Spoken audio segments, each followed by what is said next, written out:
ओम विश्वानदेव सवितरुदुरितानि परासु भद्रं तन्नयासु। ओम भद्रं कर्णेभिः शृणुयाम देवा भद्रं पश्येमाक्षिभिर्यजत्रा स्थिरैरङ्गैस्तुं शुभांशुस्तनुर्भिः व्यसेमहि देवहितं यदायुः। ओम वेद प्रेमियों सुधे श्रोताओं, संप्रति हम सब ऋग्वेद के पंचम मंडल के 87वें सूक्त में प्रवेश करने जा रहे हैं। इस सूक्त में कुल 9 मंत्र हैं। सभी मंत्र अति जगती छंद में निबद्ध हैं। मंत्र दृष्टा ऋषि यवया मरुदात्रेय और देवता मरुतगण हैं। शीर्षक है मरुतों को समर्पित स्तुति। अब संबंधित मंत्र का सर्वप्रथम सस्वर पाठ हो जाए। प्रभो महे भतजो जंत विष्णवे भरुत्पदे गिरिजा ए भजा मरुत प्रशर्धा प्रजज्यवे सुखादजे तपसे भंददिष्टजे धनुरता जशवसे। इस प्रथम मंत्र में एवया मरुत नामक मंत्र दृष्टा ऋषि मरुद गणों से अनुरोध कर रहे हैं कि उनकी स्तुति वाणी मरुतों तक पहुँचे और वे उस स्तुति वाणी को परम विष्णु तक पहुँचावें। एवया मरुत, मरुतों के अनुकरणकर्ता एवया मरुत नाम के ऋषि प्रार्थना करते हैं कि गिरिजाह मतयः, उनके वाणी से निकले, मतयः माने स्तोत्र।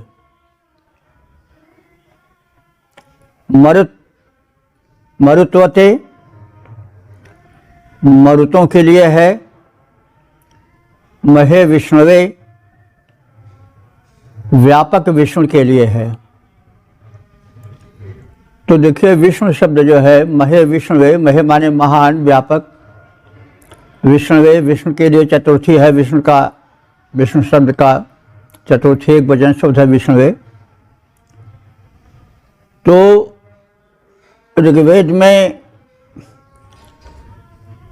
विष्णु को आदित्य मंडल का एक देवता माना गया है, जिन्हें उपेंद्र कहा गया है। यानी इंद्र से उनकी महिमा ज़्यादा नहीं है, कुछ कम है। तो अब यहाँ पर जो विष्णु है, ऋग्वेद के मतानुसार विष्णु की महत्ता को उतना अधिक नहीं प्रदर्शित करता है। इसलिए इस विष्णु के व्यापक अर्थ को लेना होगा, क्योंकि विष्णु का अर्थ होता है व्यापक। तो व्यापक देव के लिए, तो इंद्र का व्यापक देव तो इंद्र था, जो कि सृष्टि रचनाकार देवों का सम्राट है। चाहें तो विष्णु का भी कर सकते हैं। यद्यपि विष्णु को ऋग्वेद में वह महत्ता नहीं प्राप्त है जो अन्य इंद्र, अग्नि, सोम आदि देवों को है। तो मरुत, एवया मरुत नाम के ऋषि निवेदन करते हैं कि मैं जो प्रार्थना परक स्तोत्र सुना रहा हूँ वे मरुतों के पास पहुँचे, उनके साथ ही उस व्यापक देव इंद्र अथवा परम देव अथवा विष्णुदेव के पास पहुँचे। परंतु माने जाए, पहुँचे। प्रयज्यवे, ये जो मरुत हैं ये प्रज्ञ माने अत्यंत पूज्य हैं, सुखादे माने सुखद श्रेष्ठ आभूषणधारी हैं, और तव से बलवान है, और अच्छन और भंदत इष्टय शुभाकांक्षी हैं, धुनिवृताय शत्रु को अपने पराक्रम से दूर कर देने वाले हैं, शव से वेग पूर्वक गतिमान होने वाले हैं, श्रद्धाय माने बलशाली हैं। तो ऐसे मर्तों के पास हमारी प्रार्थना पहुँचे। तो इसमें सब में चतुर्थी है, तब से माने बलवान के लिए, भंदतिष्ठे माने अच्छी आकांक्षा करने वाले हैं, शुभाकांक्षी के लिए, धुनिवृताय माने शत्रु को विचलित कर देने वाले व्रतधारी के लिए, और श्रद्धाय बलशाली के लिए, ऐसे मर्तों के लिए हमारी प्रार्थना पहुँचे। और साथ ही साथ महाविष्णु के लिए भी पहुँचे, परम देव को भी प्राप्त हो मर्तों के साथ। एवया ऋषि की यह प्रार्थना है। एवया ऋषि की वाणी से निष्पन्न स्तोत्र मरुतों के साथ ही परम देव विष्णु के पास या इंद्र के पास पहुँचे।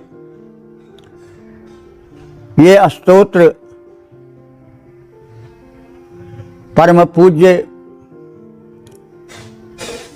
वलय नाम के आभूषणधारी, परम बली, शुभाकांक्षी, शत्रु दमनकारी, वेग पूर्वक गमनशील मरुतों के निकट पहुँचे।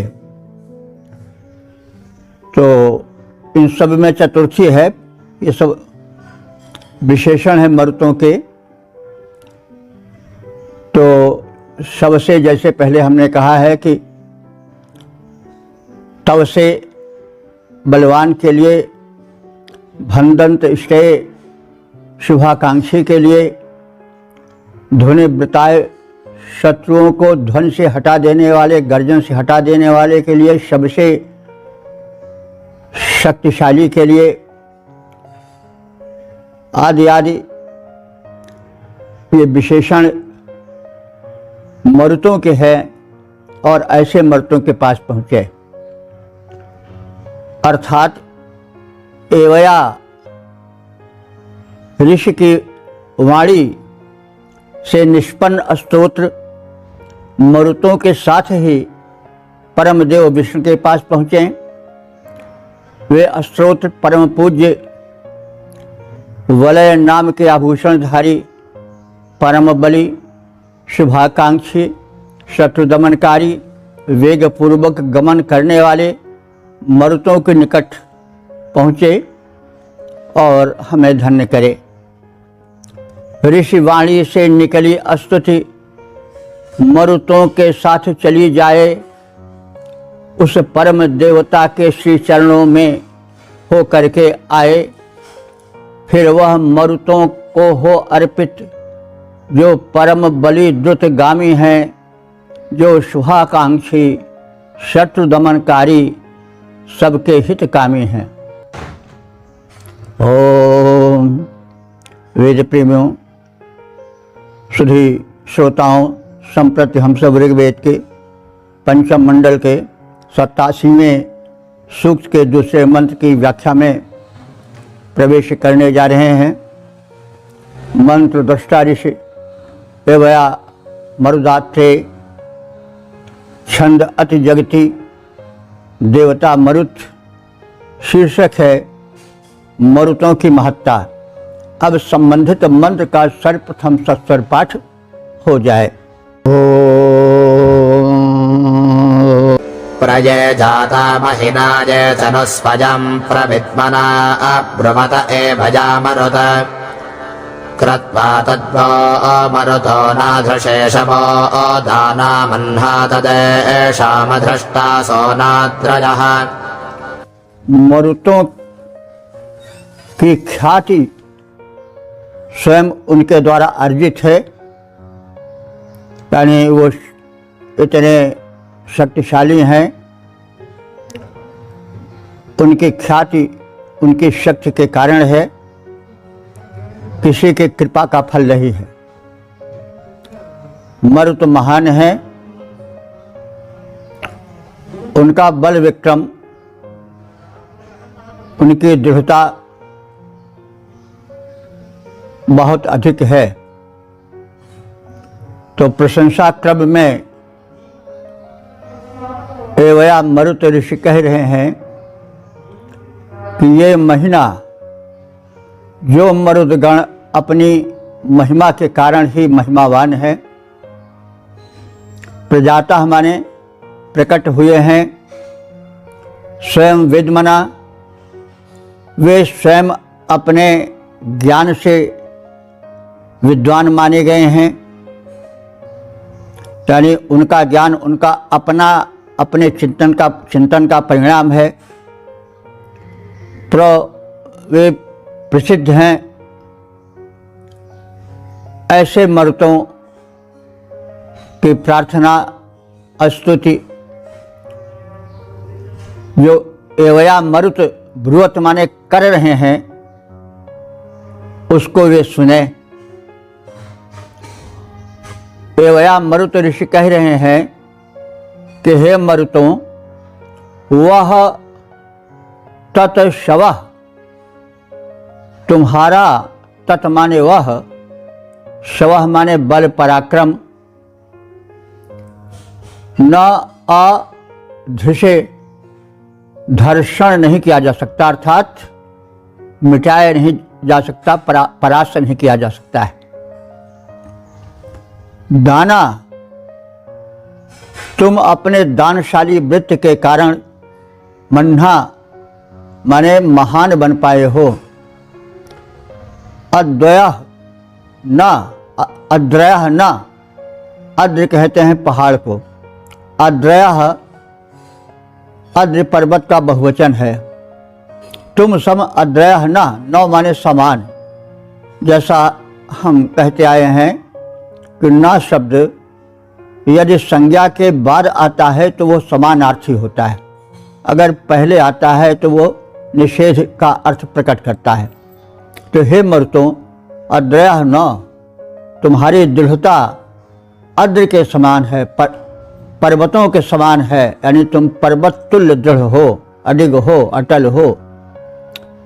अधृष्टासः, और तुम धर्षण होने वाले नहीं हो, धर्षित होने वाले नहीं हो, अर्थात परास्त किए जाने वाले नहीं हो, अपराजेय हो।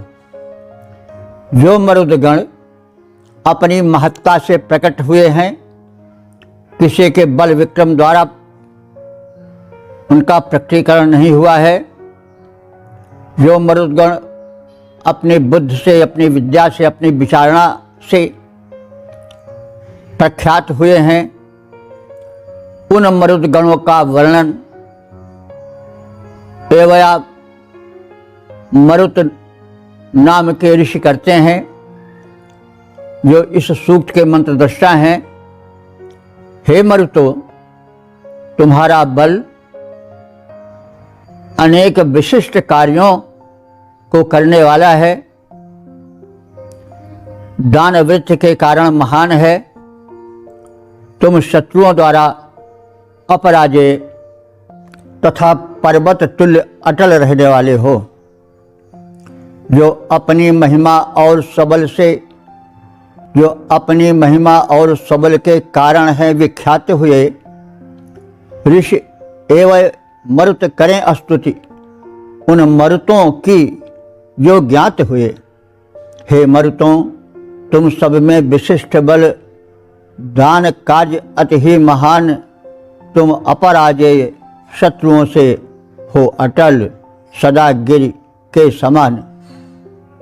ओ वेद प्रेमियों, सुधे श्रोताओं, संप्रति हम सब ऋग्वेद के पंचम मंडल के 87वें सूक्त के तीसरे मंत्र में प्रवेश करने जा रहे हैं। मंत्र दृष्टा ऋषि एवया मरुदात्रेय, छंद अति जगति और देवता मरुदगण है। शीर्षक है महान मरुदगण। अब संबंधित मंत्र का सर्वप्रथम सस्वर पाठ हो जाए। प्रजे दिवो बृहदश्रृण्भिरगिरा सुषुप्मानः शुभ एवयामरुत न येषामिरे सधस्थ इष्ट आङ् अग्नजो न स्वविद्युतः प्रस्पन्द्रासोऽधुरेणाम्। इस तीसरे मंत्र में मरुतों की स्तुति श्रवण में तत्परता, उनकी शक्तिमत्ता आदि का कथन है।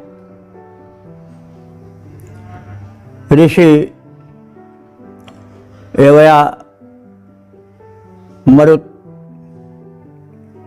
प्रशंसा में कह रहे हैं कि ये मरुत सुषुप्वाना, सुषुप्वाना माने अत्यंत तेजस्वी हैं। सुक्वाना माने तेजस्वी, और सु लग गया उपसर्ग तो और अधिक बढ़ गया तेज का प्रारूप। तो ये जो मरुदगण हैं वो सुक्वाना अत्यंत तेजस्वी हैं। और कैसे हैं? बृहतो दिवो गच्छतः प्रश्नवेरे, ये जब व्यापक आकाश में गमन करते हैं तो उस तीव्र गमनशीलता में भी ये स्तुतिकर्ता की स्तुति को सुन लेते हैं। तो स्तुति श्रवण की तत्परता पर प्रकाश पड़ता है इससे। और ये मरुदगण कैसे हैं? शुभ, उत्तम रीति से रहने वाले हैं। ऐशाम सधस्थे, ये जिसके प्रदेश में यानी जिस प्रदेश में रहते हैं उस प्रदेश में न अइष्टे कोई भी अपना प्रभुत्व स्थापित नहीं कर सकता है। यानी कोई यह कहे कि जहां मरुत सक्रिय हैं वहां कोई अपना प्रभुत्व स्थापित कर ले तो संभव नहीं है। वो उसको उड़ा देंगे, क्योंकि ये आंधी और तूफान को नियंत्रित करने वाले और चालित करने वाली शक्ति से संबंधित हैं। तो आंधी और भयंकर तूफान में कौन अपनी सत्ता स्थापित कर सकता है? तो वही उनकी महत्ता के कथन के संदर्भ में कहा जा रहा है कि ये मरुदगण ऐशाम सधस्थे, जिस प्रदेश में रहते हैं वहां पर न अइष्ट कोई दूसरा अपना प्रभुत्व नहीं जमा सकता है। अग्नयः न, ये मरुदगण अग्नि के समान तेजस्वी हैं। स्वविद्युतः, ये स्वयं विद्युतमान हैं, स्वयं प्रकाशित हैं। इन्हें प्रकाशित होने के लिए किसी अन्य शक्ति की आवश्यकता नहीं है, स्वावलंबी हैं। धुनी नाम माने जो शत्रुगण बल दर्प से गर्जन करने वाले हैं उन शत्रुओं को भी प्रस्पंद्रासः, ये प्रकंपित कर देते हैं। कि इनकी शक्तिमत्ता, तेजस्विता, उग्रता आदि का उदाहरण है। अत्यंत दीप्तिमान मरुत विस्तृत आकाश से जाते समय भी उपासकों की स्तुतियां सुन लेते हैं। इन स्वशासितों पर कोई बरबस प्रभुत्व नहीं स्थापित कर सकता है। ये अग्नितुल्य तेजस्वी और स्वयं प्रकाशित हैं, पराधीन नहीं हैं। ये गर्जमान शत्रुओं को भी प्रकंपित कर देने वाले हैं। एवया मरुत ऋषि अस्तुत द्वारा उनकी उपासना करते हैं। ऊंचे नभ में रहते तो भी अस्तुत जनता की सुन लेते। ऊंचे नभ में रहते तो भी अस्तुत जनता की सुन लेते। ये गर्जमान रिपुओं को भी हैं अधिक प्रकंपित कर देते। कोई न प्रभुत्व जमा सकता, ये दीप्त मरुत अति तेजवान एवया मरुत ऋषि करते हैं अस्तुत से इनका यशोगान। ओ वेद प्रेमियों, सुधी श्रोताओं, संप्रति हम सब ऋग्वेद के पंचम मंडल के 87वें सूक्त के चौथे मंत्र की व्याख्या में प्रवेश करने जा रहे हैं। मंत्र दृष्टा ऋषि एवया मरुदाते छंद अति जगति देवता मरुत। शीर्षक है भक्त वत्सल मरुदगण। अब संबंधित मंत्र का सर्वप्रथम सस्वर पाठ हो जाए। सचक्रमे महतो निरुक्रमः समानस्मात् सदस एव यामरुत यदा युक्तत्मनास्मादधिष्ठभिर्विष्पर्धसो विमहसो जिगातिशे वृधो नृभिः। इस चौथे मंत्र में मरुद गणों की शक्तिमत्ता और उसके साथ उनकी शिष्यता और विनम्रता का भी कथन है। ऋषि एवया मरुत कह रहे हैं कि जब यह एवया मरुत ऋषि अष्टभी नृभी वेगवान अपने सहयोगियों के साथ, साथियों के साथ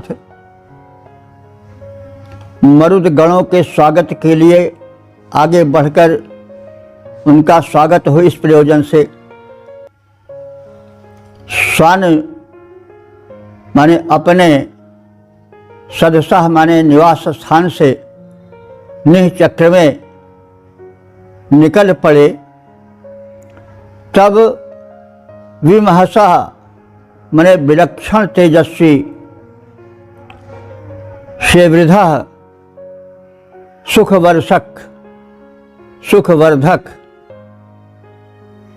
विस्पर्धा स्पर्धा से रहित ये मरुत जिगाति माने स्वयं ही पहुंच गए।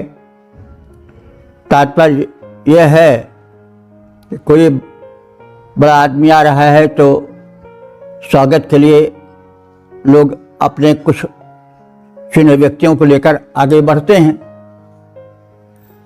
लेकिन अगर जिसका स्वागत करने के लिए कोई बढ़ा हो, वो स्वयं अपने आप आ जाए तो और आगे बढ़कर पहुंच जाए तो उसकी महत्ता का इससे प्रकाशन होता है, द्योतन होता है। वही बात कही गई है कि ये जो मंत्र दृष्टा ऋषि हैं एवया मरुत, जब ये अपने सहयोगियों के साथ आगत मरुद गण के स्वागत के लिए बढ़े तो मरुद स्वयं ही पहले पहुंच गए, यह कथन है। तो जब एवया मरुत नामक मंत्र दृष्टा ऋषि लोगों के साथ इन मरुद वीरों के स्वागतार्थ अपने घर से निकले,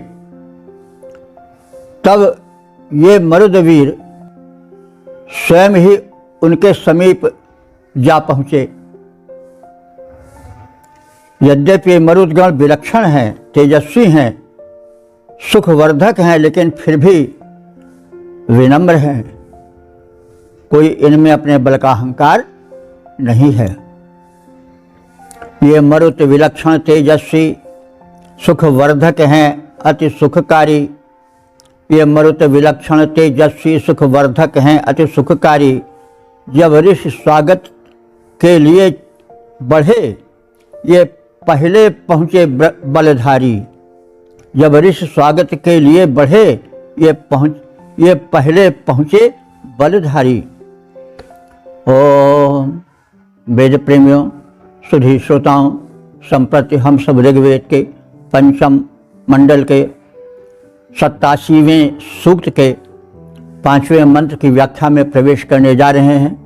मंत्र दृष्टा एवया मरुदात्रे छंद अति जगति देवता मरुत शीर्षक तेजस्वी मरुत भय न भरें। अब संबंधित मंत्र का सर्वप्रथम सस्वर पाठ हो जाए।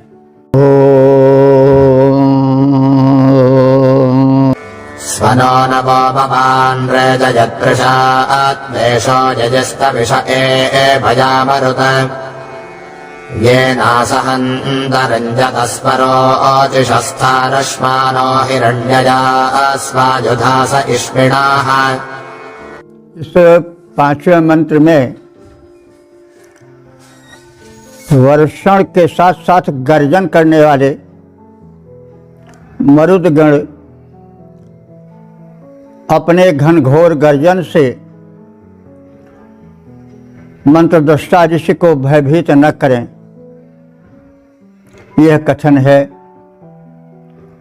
तो यद्यपि मरुदगण आंधी, तूफान, चक्रवाती पवन आदि के रूप में विशेष देखे जाते हैं और इस सूक्त में इनका यही रूप विशेष रूप से द्योतमान हुआ है, लेकिन इस मंत्र में वह तीव्र मरुत का झकोरा जो वर्षा काल में गर्जन के साथ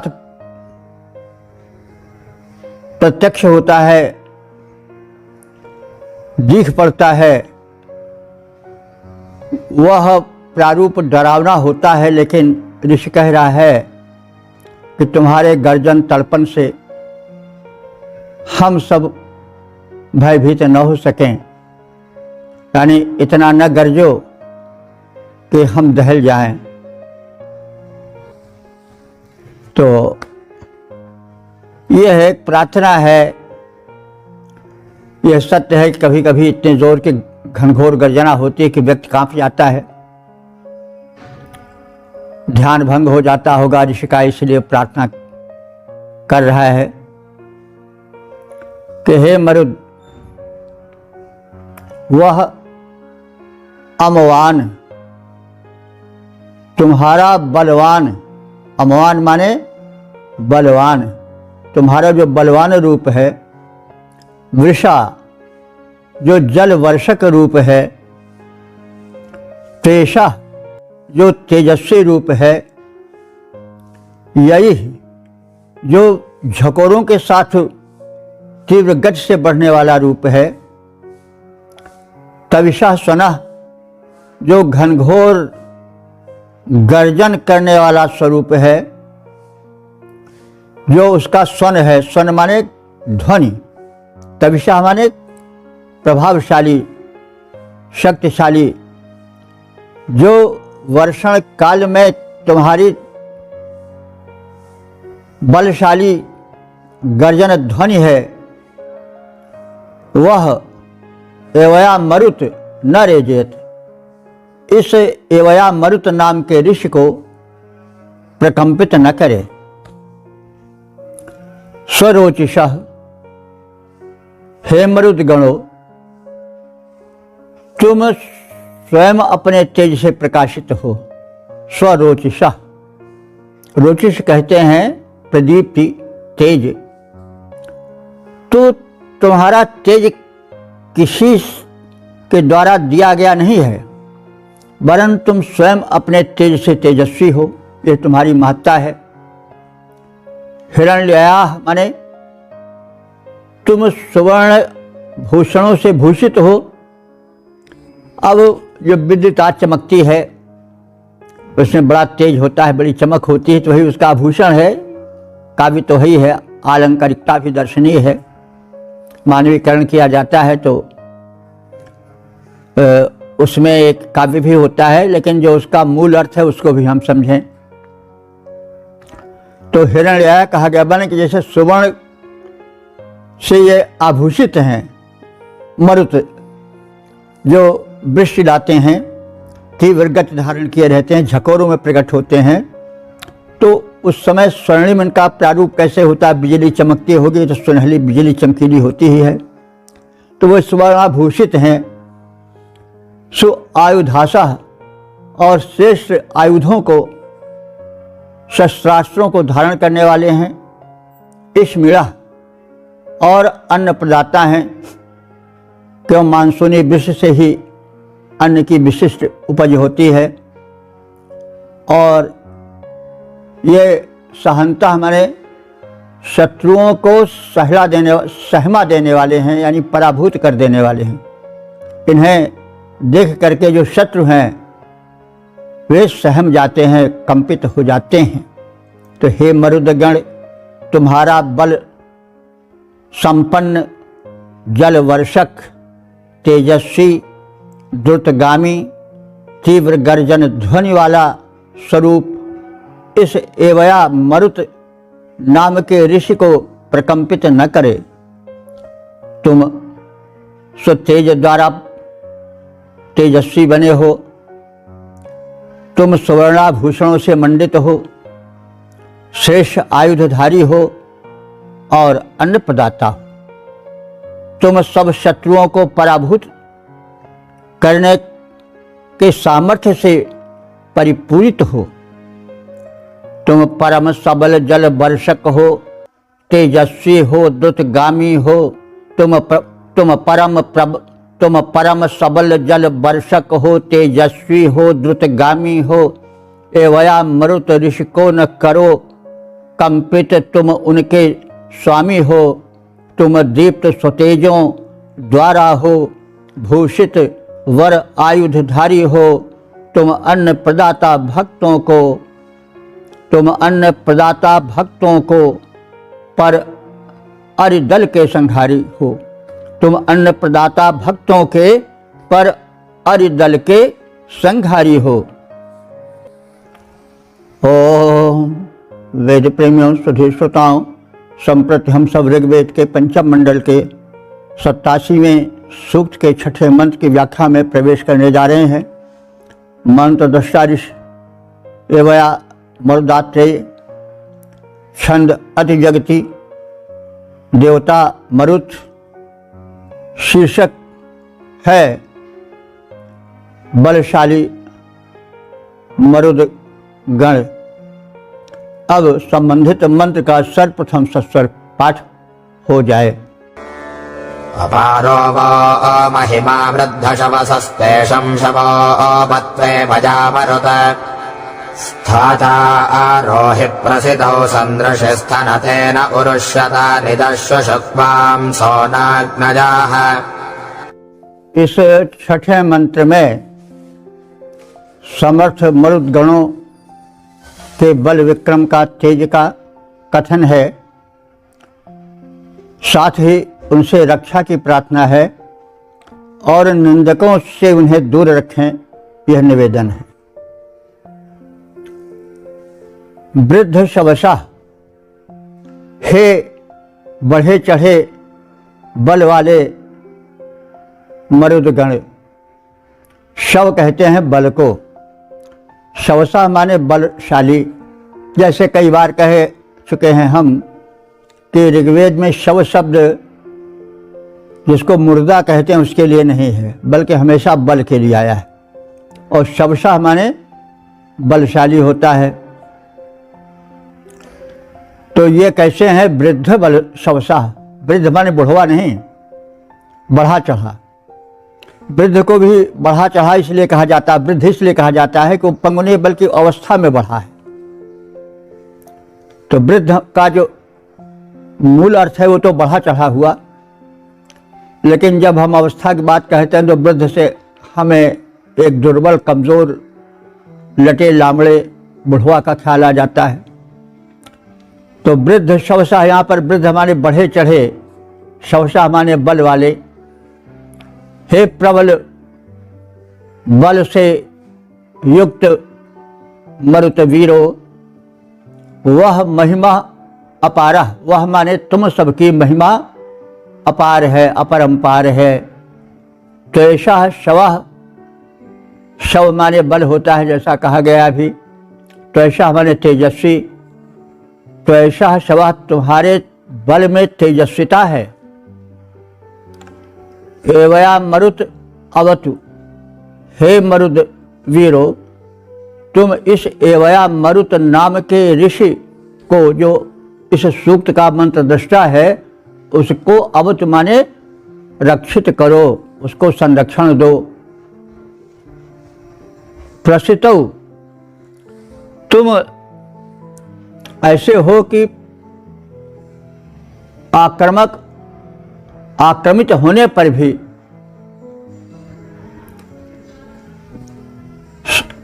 स्थातारा,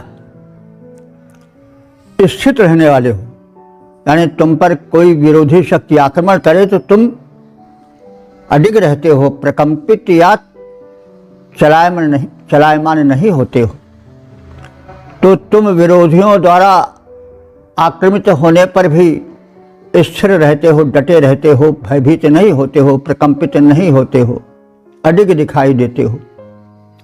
अग्नयः न माने समान, तुम अग्नि के समान तेजस्वी हो। शुक्वांसः, तुम प्रबल तेजधारी हो। नह निदः उरुष्यत, नह माने हम सबको, निदः माने निंदकों से, उरुष्यत माने बचाओ, हमें निंदकों से बचाओ। ऋषि निंदक से बहुत परेशान है, क्योंकि निंदक तो बस सदैव कमी ही देखते हैं और उसको सरसों के बराबर कमी हो तो भी पहाड़ की तरफ बना देते हैं। तो ऐसे लोगों से ऋषि भी भयभीत हो जाता है। तो वही कह रहे हैं कि हे मरुत, तुम महान हो, हम निंदकों से परेशान हैं, तुम उन निंदकों से उरुष्यत माने रक्षा करो। तो भाई कबीर तो कहते हैं हम तो निंदकों को चाहते हैं। उन्होंने कहा कि निंदक नियरे राखिए, आंगन कुटी छवाए, बिन पानी साबुन बिना निर्मल करत सुभाए। भाई निंदकों से घबराओ नहीं, उनको निकट रखो, और यहाँ तक कि अपने आंगन में उनके लिए अलग से कुटिया छवा के, छप्पर छान बनवा के वहाँ सुरक्षित रखो, क्योंकि वह धोबी का काम करते हैं और बिना किसी खर्च वर्च के तुमसे लिए हुए, बिना साबुन और बिना तुमसे पानी मांगे हुए तुम्हारे स्वभाव को निर्मल कर देते हैं, तुम्हें पवित्र बना देते हैं और तुम निंदा करते ही नहीं उनके प्रभाव के कारण। तो भाई ये तो विचार वैभिन्न है। किसी भाव में कबीर ने कहा, और यथार्थ तो यही है कि भाई निंदकों से सब घबराते हैं। बड़ा भारी आलोचक है, पता नहीं क्या कमी निकाल दे। तो ऋषि तो भाई निंदकों से परेशान है। कबीर अक्खड़ थे, फक्कड़ थे, तो उन्होंने भले कह दिया हो कि निंदक नेरे राखिए, आंगन कुटी छवाए, बिन साबुन पानी बिना निर्मल करत सुभाए। तो भाई उन्होंने तो धोबी की तरह देखा निंदकों को, कि धोबी देखता है कि किसका कपड़ा गंदा है, किसको साफ करना है। तो लेकिन ऋषि जो एवया मरुत हैं, ये निंदकों से परेशान हैं, क्योंकि वे तो हर जगह कमी निकाल लेते हैं। उनसे अगर मौन गहे मूक, चुपचाप बैठे रहो तो कहेंगे गूंगा बोल ही नहीं पाता। मौन गहे मूक कम कहे बेवकूफ़, पुण्य कहे बहु कहें बक्की झक्की और लबार है। पास रहे ढीठ और दूर रहे भयभीत गण। तीत भने दुष्ट मीठ भने चाटुकार हैं, हर जगह कमी निकाल लेंगे। अगर कड़वा बोलो तो कहें तो मुंहफट है, जबान पर लगाम ही नहीं है, और अगर मीठा बोलो तो कहें जाने दो तो सफलाता है, बहुत चाटुकार है। तो वेश को बनाए कवि दीप बहुव्यंग सहो, वेश को बनाए कवि दीप बहुव्यंग सहो, और गुदड़ी में रहो कहें गंदो और गंवार है। इसलिए याते यही जग माहि जीवन निवाहिबे, तो नरको कहे को नारायण को पहाड़ है। भगवान अवतार लेते तब वो निंदकों से नहीं बच पाते, वो कहीं न कहीं कमी निकाल ही लेते हैं।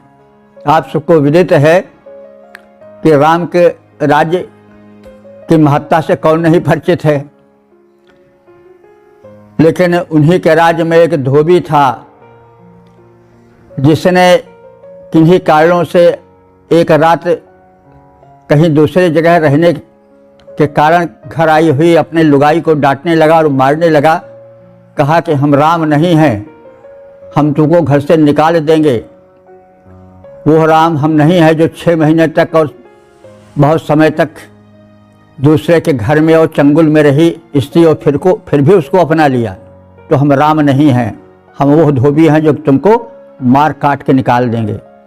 तो कहने के यह मतलब कि भाई निंदक लोग तो राम के चरित्र में कमी निकाल लिए, वो तो हर जगह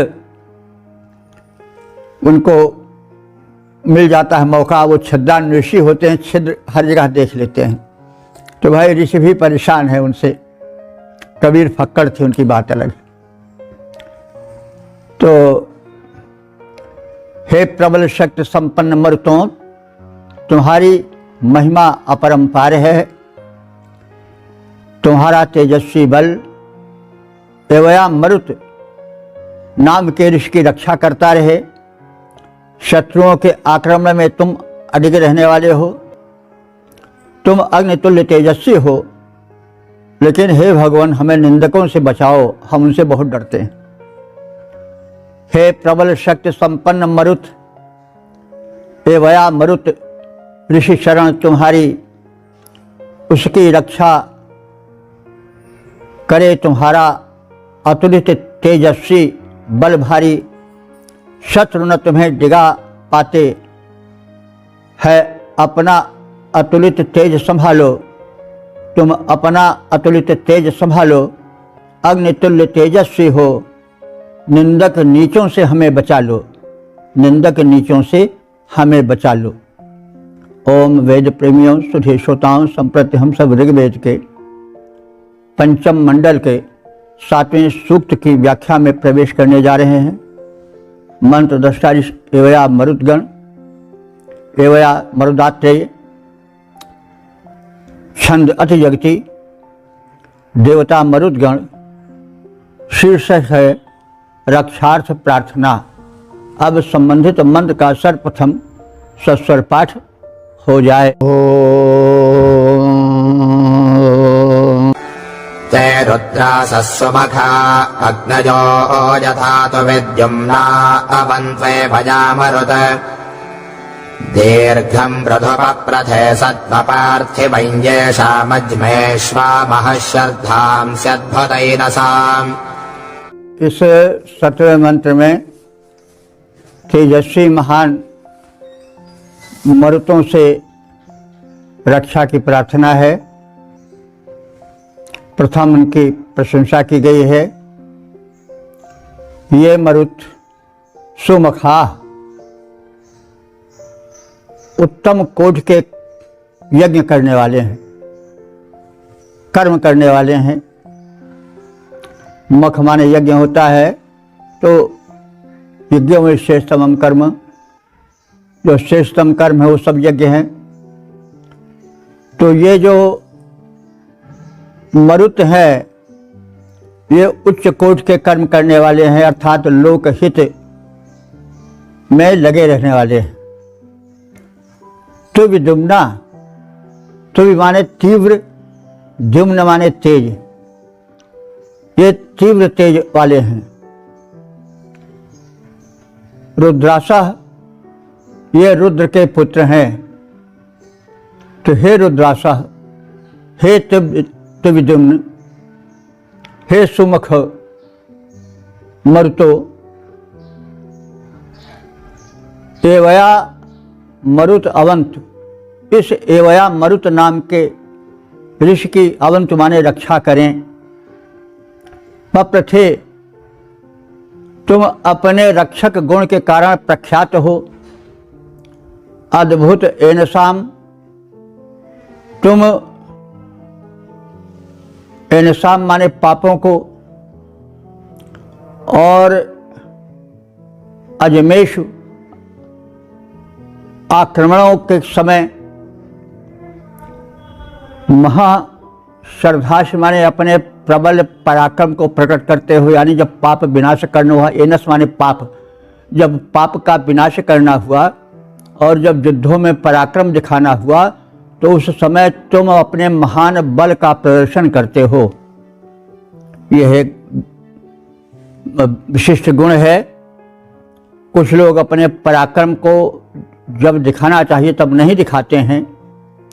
यह कुछ आचरण की कमी है, लेकिन जहाँ पराक्रम दिखाना है वहाँ पराक्रम दिखाने में मरुदगण आगे रहते हैं, इसलिए परम उत्कृष्ट हैं। तो हे उत्तम कर्मा, अग्निवत तेजस्वी, अतिशय दीप्तिमान रुद्रपुत्र मरुतों, तुम सब महान हो। और मरुत ऋषि, एवया मरुत ऋषि की रक्षा करो। एवया मरुत इस सूक्त के मंत्र द्रष्टा ऋषि हैं। तुम सब एवया मरुत ऋषि की रक्षा करो। तुम्हारा भूमंडल का स्थान विस्तृत और दिव्य है। तुम अपने पराक्रम के लिए प्रख्यात हो। हे निष्पाप मरुदगण, आक्रमणों में अपना प्रबल बल तुम प्रकाशित करते रहते हो। जब विरोधी शक्तियों पर हमला बोलते हो तब तुम्हारे प्रबल बल का प्रकाशन होता है। हे उत्तम कर्मा अग्नितुल्य तेजस्वी अतिशय दीप्तिमान, हे उत्तम कर्मा अग्नितुल्य तेजस्वी अतिशय दीप्तिमान, एवया मरुत की रक्षा, एवया मरुत की रक्षा कर लो। रुद्रपुत्र मरुतों महान, पृथ्वी पर विस्तृत भवन तुम्हारा होता है शोभायमान। रण में निष्पाप मरुत करते अपने उत्तम बल भासमान। ओम वेद प्रेमियों सुधे श्रोताओं, संप्रति हम सब ऋग्वेद के पंचम मंडल के 87वें सूक्त के 8वें मंत्र की व्याख्या में प्रवेश करने जा रहे हैं। मंत्र दृष्टा एवया मरुदात्रेय, छंद अतिव्यक्ति, देवता मरुत और शीर्षक है प्रार्थित मरुत शत्रु बाधा हरण करें। अब संबंधित मंत्र का सर्वप्रथम सस्वर पाठ हो जाए। अद्वेषो न मरुतो घातुमेधन श्रोताहवं जरितुरे भजा मरुत विष्णोर्महः समञ्जवो जुजोतनस्मद्रथ्यो ओनदं सनापद्वेषांसि सनुतः। मरुत स्तुति सुने और सुरक्षित जीवन दें, एतदर्थ अनुरोध है। मरुतः, हे मरुतों, अद्वेषः गातुम,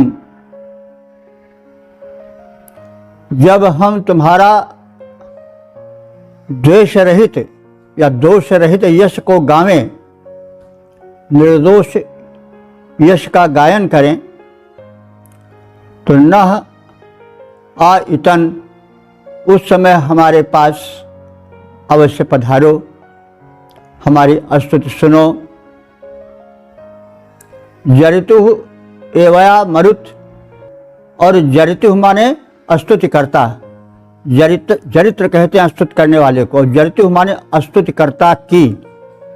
एवया मरुत माने इस एवया मरुत नाम के ऋषि की, स्तुतिकर्ता इस एवया मरुत नाम के ऋषि की श्रोत माने बातों को सुनो और समन्विवाह का अर्थ हुआ उत्साही वीरों। देखिए मन्यु शब्द है, मन्यु कहते हैं उत्साह को। इसी के कारण अभिमन्यु नाम पड़ा है। महाभारत के प्रबल योद्धा अर्जुन के पुत्र का नाम अभिमन्यु था। तो मन्यु वैदिक शब्द है, तो जिसमें रणोत्साह हो वह मन्यु कहा जाता है। रणोत्साह को मन्यु कहा जाता है। और अभिमन्यु माने जिसमें चारों ओर से रणोत्साह भरा हो। पिता लोग अपने पुत्र का नामकरण करते थे, तो मन्यु माने रणोत्साह, और समन्विवाह माने अत्यंत रणोत्साही। हे मरुदवीरो विष्णु महा, उस विष्णु महान देव के, तो विष्णु तो एक देवा अदिति मंडल के एक विशिष्ट देव हैं और विष्णु का अर्थ व्यापक होता है। तो तुम उस व्यापक देव से जुड़ जाओ या विष्णु से जुड़ जाओ। कैसे जुड़ जाओ? तुम्हारी प्रार्थनाएं विष्णु से कैसे जुड़ें? जैसे रक्षा ना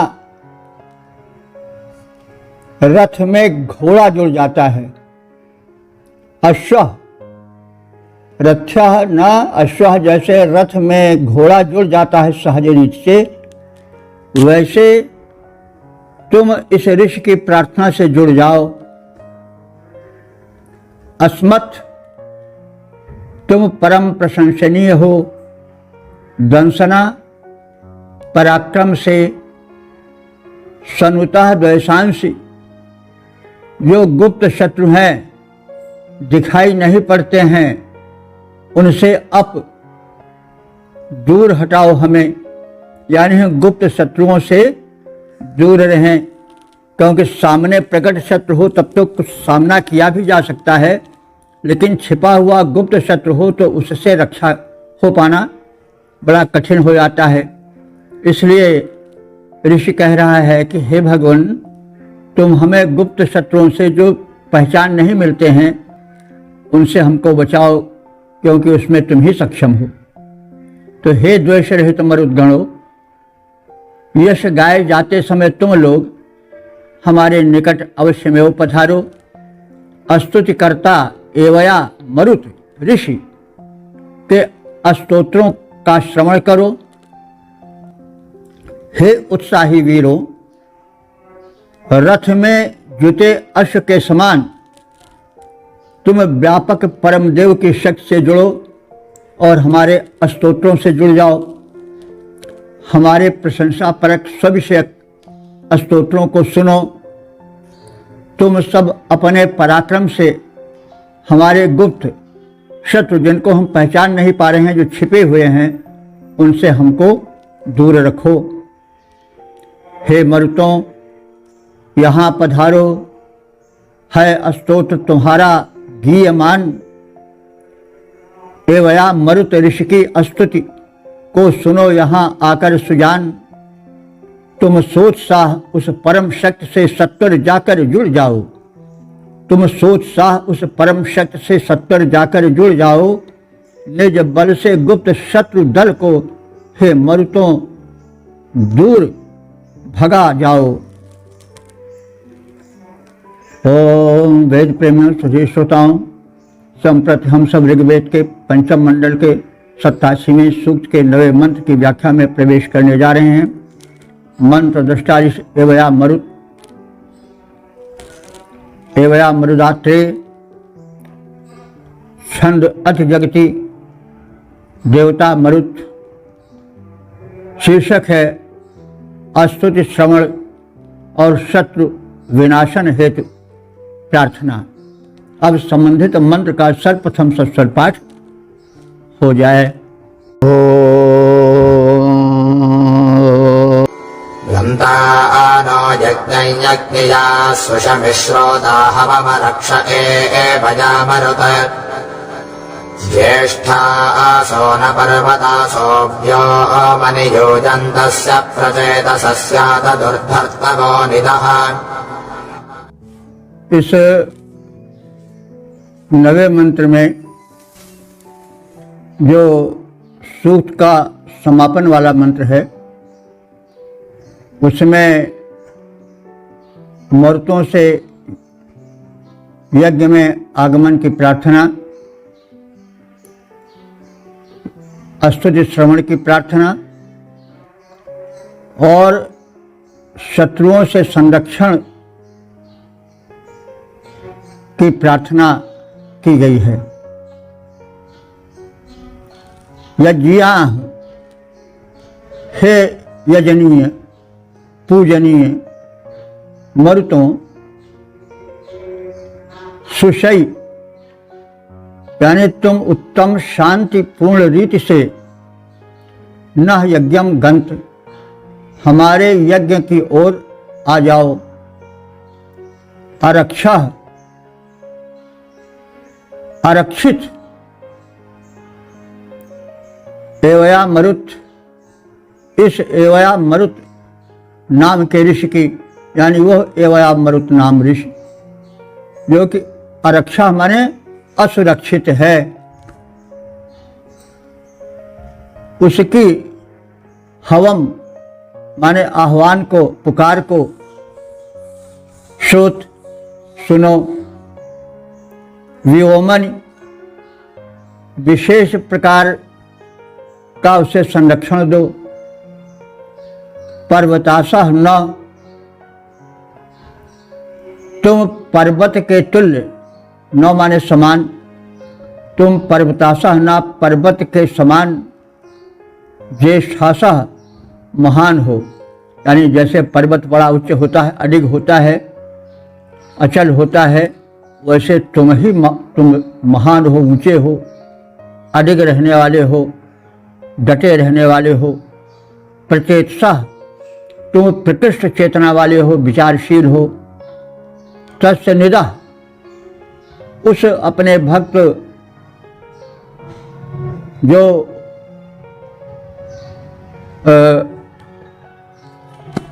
एतस मरुदात्रेय है, जो कि एवं मरुदात्रेय है, उस ऋषि की जो तुम्हारा प्रार्थी है और सूक्त का मंत्र दुष्टा ऋषि है,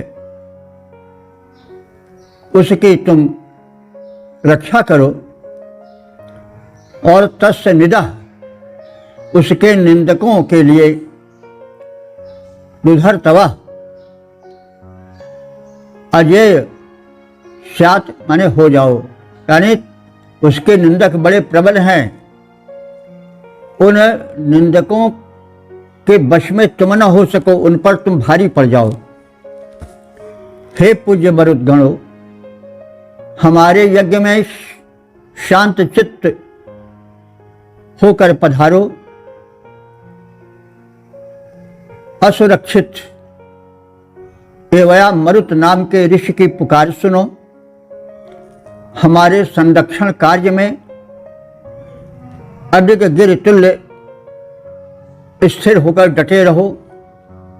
हे प्रकृष्ट ज्ञान संपन्न मरुतों, हमारे निंदकों शत्रुओं में अपराजेय बनकर स्थिर हो जाओ, यानी उनके व्यापक प्रसार में तुम विचलित न हो, क्योंकि हमारे निंदक बहुत हैं, तो तुम उन निंदक मंडली में अडिग और अजय स्थिर बनकर के सुस्थिर रहो और उन पर शासन करो। वे कहीं अपने कुकृत्य में सफल न होने पावें। पूज्य मरुदगण, यज्ञ हमारा शांति पूर्वक आओ। असुरक्षित ऋषि है, उसकी विनती कृपया सुन जाओ। जो निंदक हैं शत्रु हमारे, वहाँ अजित बन आओ। उन पर शासन करो, सदा ही नीचा उन्हें दिखाओ। तो इस प्रकार से इस सूक्त का समापन वाला मंत्र भी अपने इतिश्री को प्राप्त हुआ और इसके साथ ही पंचम मंडल का भी यह अंतिम मंत्र है। तो यह परम प्रभु परमात्मा की कृपा है, वेद भगवान की अनुकंपा है कि हम लोग 10 मंडलीय ऋग्वेद के 5 मंडल 5 सोपान को पार कर चुके हैं। तो यह प्रसन्नता का विषय है। 5 संख्या भी शुभ होती है। तो इस प्रकार से इस जो यह मंडल जो है इसमें 727 मंत्र थे और 727 सूक्त थे। बल्कि सूक्त क्या कहें, मंत्र ही 727 थे, सूक्त तो केवल 87 ही थे। तो इस मंडल में 87 सूक्त और 727 मंत्र थे, जिनकी हम सब ने व्याख्या शब्दार्थ सहित सुनी, छंदोबद्ध रूप भी देखा, उनके संदेश सुने। और इस प्रकार से हम सब ऋग्वेद के 4368 मंत्रों तक पहुँचने का, उनकी व्याख्या का, शब्दार्थ छंदोबद्ध प्रारूप का दर्शन कर सकने में सक्षम हो चुके हैं। तो ये परम सौभाग्य है। इस सूक्त के 9 मंत्रों में मरुदगणों के बल विक्रम, उनके प्रवाह, उनकी शक्तिमत्ता का कथन है। मरुदगण जो है वो वृष्टि के देवता हैं, यानी मानसूनी पवन से भी उनका संबंध है। लेकिन उनका विशेष जो प्रारूप है ऋग्वेद में प्रस्तुत हुआ, वह आंधी, तूफान, अंधड़, चक्रवात आदि के रूप में है। तो ये मरुदगण रुद्र के पुत्र माने जाते हैं, रुद्रीय कहे जाते हैं। इसीलिए ये जो है वो जो आदित्य मंडल है या जो 33 देवता हैं उनसे इतर हैं। मुख्य देवता 33 माने गए, हम सब जानते हैं। 12 आदित्य, 12 आदित्य, 8 वसु और 9 रुद्र और इंद्र तथा प्रजापति। तो ये 33 हैं, उनसे अलग देवता हैं। इनकी संख्या जो है वह 49 कही जाती है। ये 7 गण में विभक्त हैं, यानी 7 इनका, ये गण में 7 हैं, लेकिन एक गण अपने साथ और 7 मरुतों को रखता है।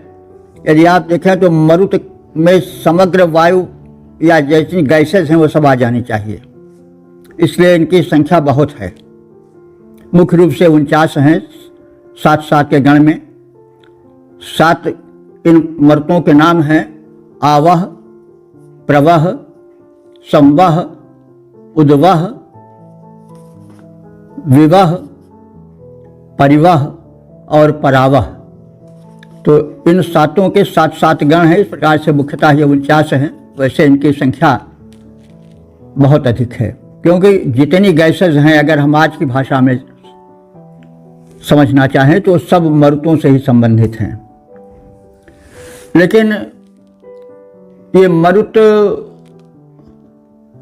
वैदिक देवमंडल में कुछ लोगों के विचार से मूलतः नहीं है। ये दिति के पुत्र कहे गए हैं। वाल्मीकि रामायण में इसका विशेष उल्लेख है। यह आप सब जानते हैं कि ये दैत्य, दानव और ये देव, जिनको आदित्य कहा जाता है, ये सब एक ही पिता के संतान हैं। कश्यप ऋषि थे, उनकी 5 पत्नियां थीं, अदिति, दिति, दनु, कद्रु और विनता।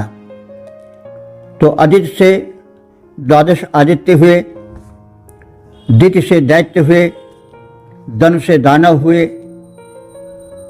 कद्रु से सर्प हुए और विनता से वैनतेय हुए। तो ये मतलब कोई पक्षी नहीं थे, वरन ये अपने झंडे में पक्षी लगाए रहते रहे होंगे। और कद्रु माने जो सर्प थे, नाग, हुए अपने झंडे में नाग लगाए रहते रहे होंगे, इसलिए उनको नाग वंशी कह दिया गया। हो सकता है कि नाग और ये जो हैं गरुड़, ये उधर अन्य देशों में फैल गए हों, यूरोप की ओर चले गए हों, रूस की ओर चले गए हों, मिस्र की ओर चले गए हों। और ये जो दिति के पुत्र दैत्य और दनु के पुत्र दानव जो हैं, ये ईरान और मध्य एशिया में फैले रह गए।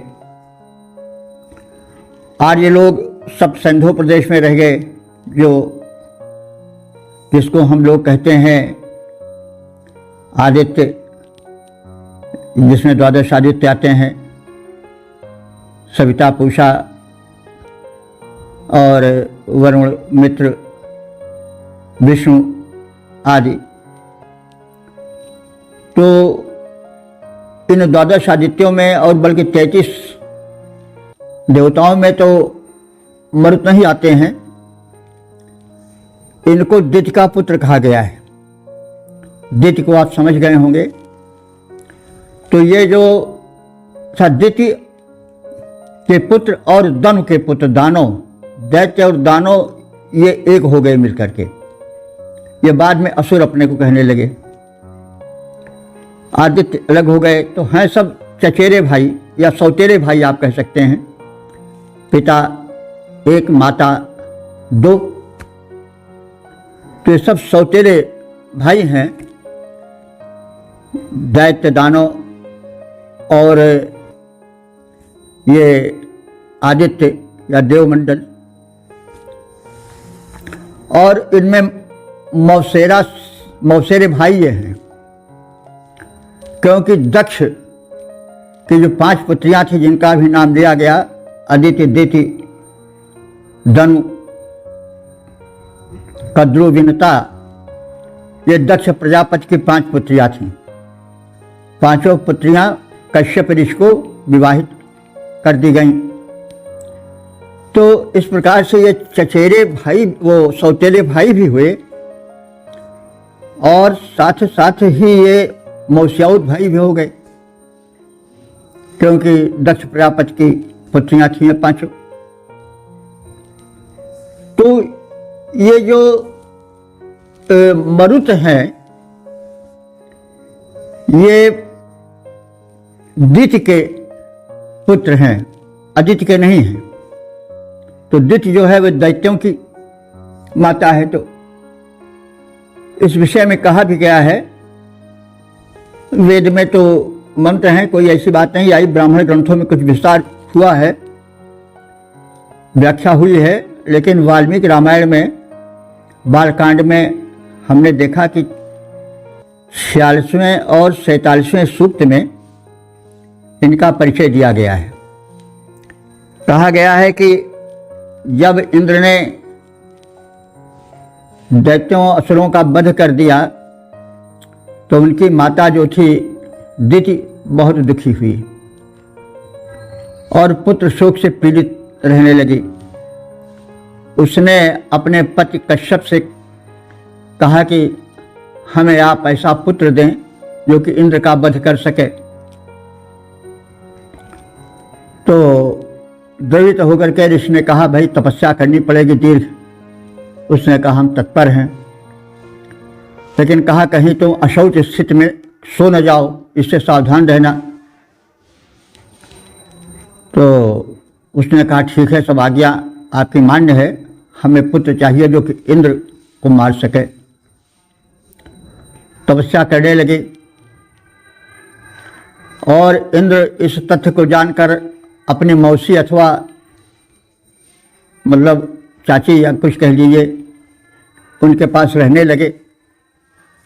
घात लगाए रहे कि कब यह अशौच स्थिति में हो और हम इसके गर्भ को नष्ट करें। तो अशौच वाली स्थिति आ गई और वो सो गई दिति। तो दिति के गर्भ में प्रवेश कर गए सूक्ष्म रूप से इंद्र, और उस गर्भ के 7 टुकड़े उन्होंने कर दिया।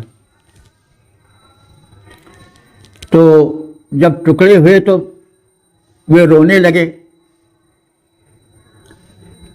तो इंद्र ने कहा मारुत मारुत मारुत, माँ माने मत, रुत माने रो, मत रो मत रो मत रो शब्द हुआ। दिति की निद्रा खुली तो बातचीत हुई कि क्यों तुमने ऐसा किया भाई। तो उन्होंने कहा मौसी या चाची भाई हम भी अपनी रक्षा करना चाहते हैं, तो आत्मरक्षा में हमने सब कुछ किया। बहरहाल पसंद कर लिया मौसी को या चाची को, जो कुछ कहिए।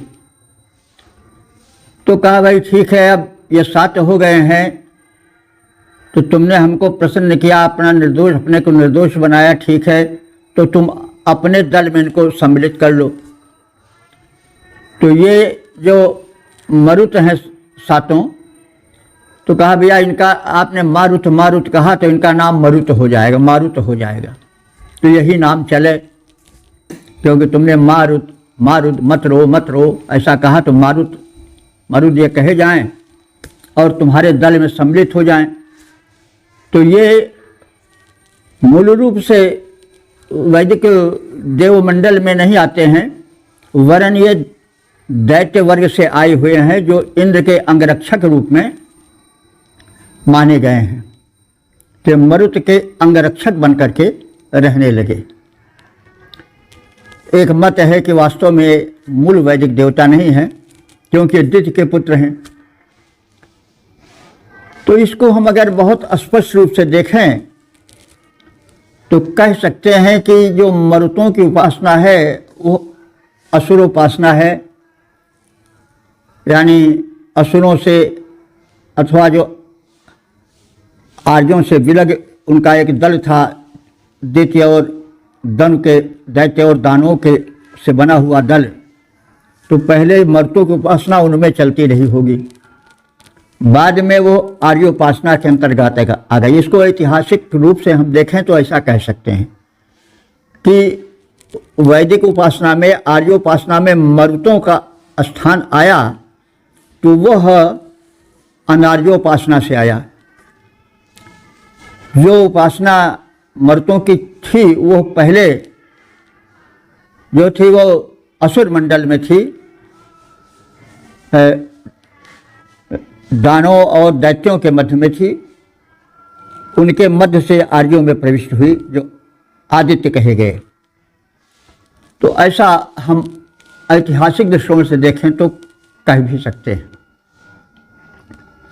तो इस प्रकार से मर्तों के विषय में हमने संक्षेप में जाना, और वेद इतिहास भी है, वेद धर्म ग्रंथ भी है, वेद दर्शन ग्रंथ भी है, वेद दार्शनिक ग्रंथ भी है, वेद काव्य ग्रंथ भी है।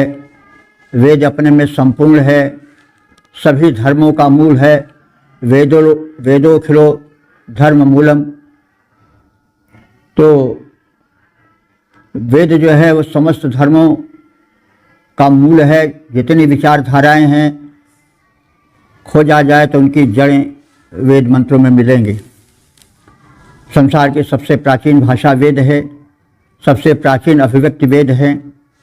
इस दृष्टिकोण से भी चिंतन परक और शोध परक विश्व में वेदों के अध्ययन की परम आवश्यकता है। हम सब भारतीय तो उसके प्रथम उत्तराधिकारी हैं। यद्यपि आज तो सभी हैं चचेरे मौसेरे भाई के रूप में।